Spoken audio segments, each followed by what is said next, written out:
मौसम पल में बदल जाएगा, पत्थर दिल भी पिघल जाएगा, मेरी मोहब्बत में है कितना असर देखो ना। भाई घोड़ा वगाड़ हेड़ा तो रात पड़ी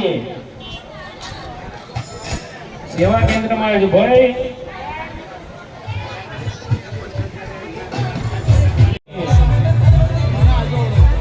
खुर्सी पंखा ने कूलर की व्यवस्था राखे छे तो साथ અને સહકાર આપો જેથી કરીને બીજા યાત્રાળુઓને લાઈનમાં ના ઉભા રહેવું પડે પ્લીઝ।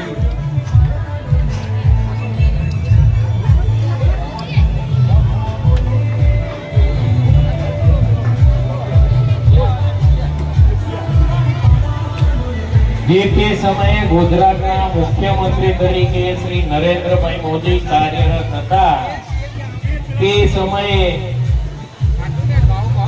એમના હસ્તાક્ષર કરેલ પ્રમાણપત્રથી સન્માનિત કરેલ એકમાત્ર લાઈવ થેપલા કેમ્પ અંબાજીથી અમદાવાદ ને અમદાવાદથી અંબાજીની વચ્ચે ઘણા બધા લાઈવ કેમ્પો ચાલી રહ્યા છે। એમાં એકમાત્ર આપણું આ સેવા કેન્દ્ર છે જેમને નરેન્દ્રભાઈ જે તે સમયે મુખ્યમંત્રી હતા ત્યારે પ્રમાણપત્રથી સન્માનિત કરેલ છે।